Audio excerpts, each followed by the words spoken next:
हम में से हर कोई ये जानना चाहता है कि साल 2024 में उसकी फाइनेंशियल कंडीशन आखिर कैसी रहेगी, कब सैलरी बढ़ेगी, कब बिजनेस में बड़ा फायदा होगा, कब प्रॉपर्टी बनेगी, कब बैंक बैलेंस बढ़ेगा और कब मां लक्ष्मी की कृपा उन पर बरसेगी।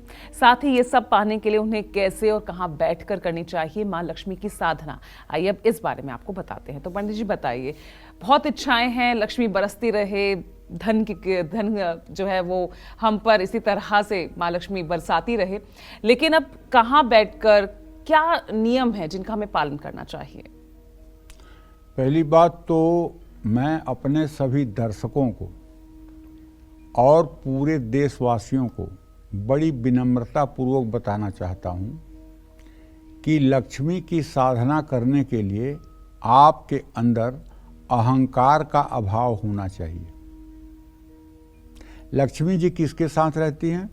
भगवान श्री हरि विष्णु के साथ। विष्णु के साथ क्यों रहती हैं?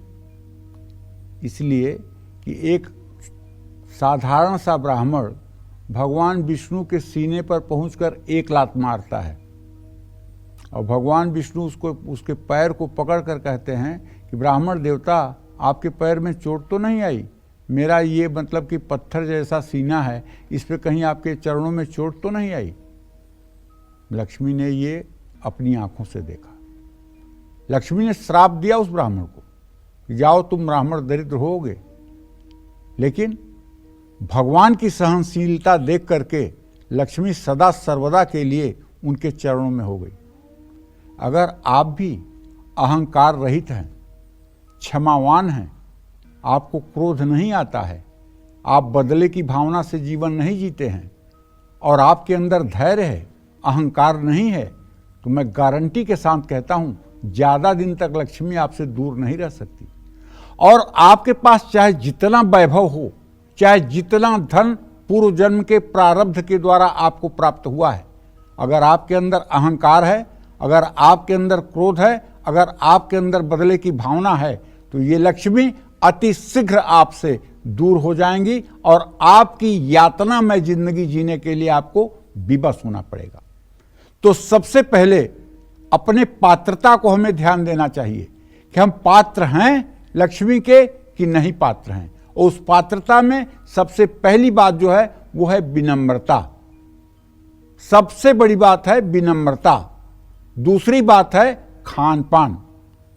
अगर आप लक्ष्मी की साधना करते हैं और मांसाहार करते हैं, मदिरा का सेवन करते हैं, व्यभिचार करते हैं, जुआ खेलते हैं, तो आप मान करके चलिए कि आपकी दुर्गति सुनिश्चित है। पूर्व जन्म के प्रारब्ध के द्वारा यदि आप सुख भोग रहे हैं तो ये सुख उतने दिन का है जब तक आपका प्रारब्ध पुराना है। उसके बाद दुख और परेशानी भोगने के लिए आपको तैयार रहना पड़ेगा।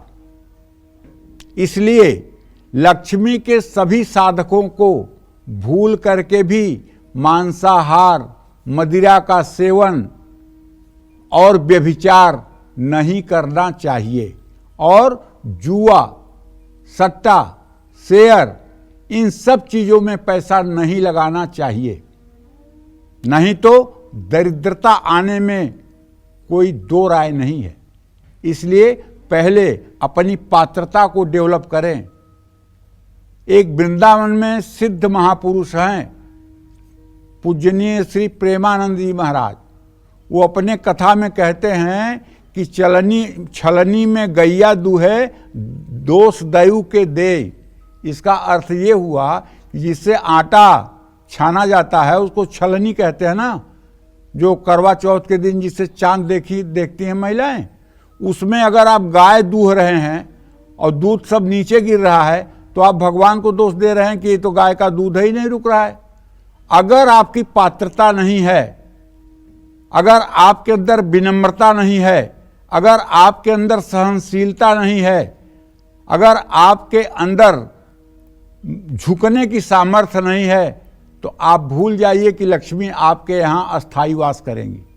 चाहे जितनी साधना कर लीजिए, चाहे जितना पुण्य कर लीजिए, चाहे जितनी उपाय कर लीजिए, साधना करने के लिए जितना श्रद्धा का महत्व है उतना ही आप कहाँ बैठकर साधना कर रहे हैं उसका भी बहुत महत्व है। ऐसे में माँ लक्ष्मी की साधना करने का सबसे उत्तम स्थान क्या होना चाहिए ये भी जान लीजिए। लक्ष्मी साधना के लिए स्थान का विशेष महत्व है। गौशाला, जो इस समय गांव में तो मिल सकता है, शहरों में असंभव, गुरुगृह, अपने गुरु का घर, कोई मंदिर, शिवालय या कोई मंदिर, बगीचा, जंगल या नदी का तट, या बेल के पेड़ के नीचे या आंवले के पेड़ के नीचे या तुलसी के पौधे के पास या किसी पर्वत के ऊपर या किसी गुफा के अंदर या गंगा के तट पर लक्ष्मी का साधना या कोई मंत्र साधन उत्तम होता है।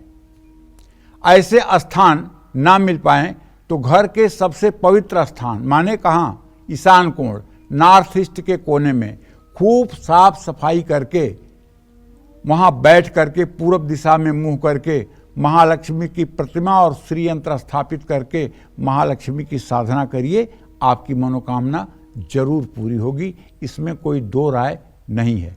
हाँ, महालक्ष्मी की साधना में ध्यान दीजिएगा। अगर पात्रता नहीं होगी तो ये रोना मत रोइएगा कि मैंने तो ललिता सहस्त्र नाम का भी पाठ किया, कुछ नहीं हुआ, मैं तो लक्ष्मी की रोज पूजा करती हूँ, मेरा तो कुछ नहीं हुआ। अरे अपने कर्म भी देख लो, अपनी सोच भी देख लो। अगर आपको इस संसार में किसी एक व्यक्ति से भी द्रोह रहेगा तो कभी लक्ष्मी आपके ऊपर प्रसन्न नहीं होंगी। पहली बात, इस संसार में किसी के प्रति अपने मन से द्रोह और दुश्मनी की भावना निकाल दीजिए और सबके लिए भगवान से मंगल होने की आप प्रार्थना कीजिए और किसी के लिए कोई ऐसा कार्य न करिए जिससे दूसरे का भविष्य अंधकारमय हो, और हर समय किसी को देने की भावना रखिए, किसी से लेने की भावना न रखिए।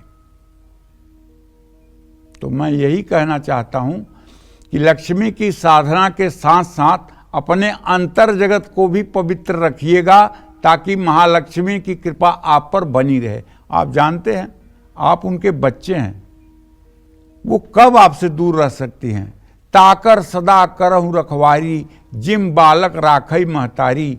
बच्चा जब छोटा सा होता है, चलने लगता है, तो उसकी माँ उसके पीछे पीछे दोनों हाथ करके चलती है कि बच्चा दाहिने गिरेगा तो दाहिने हाथ से संभाल लूंगी, बाएं गिरेगा तो बाएं हाथ से संभाल लूंगी।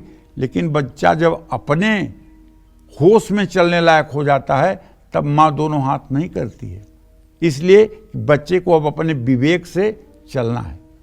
तो आप अगर महालक्ष्मी के अभी नवजात शिशु हैं तो माँ आपकी रखवाली करेगी, लेकिन आपको शास्त्र सम्मत, जो हमारे शास्त्र कहते हैं, जो हमारे साधु संत कहते हैं, जो हमारे ऋषि मुनियों ने कहा है, उन बातों का भी आपको पालन करना चाहिए। वैसा अपना खान पान, वैसा अपना आचरण और उस तरह का अपना भाव बनाना चाहिए। जय माँ विंध्यवासिनी।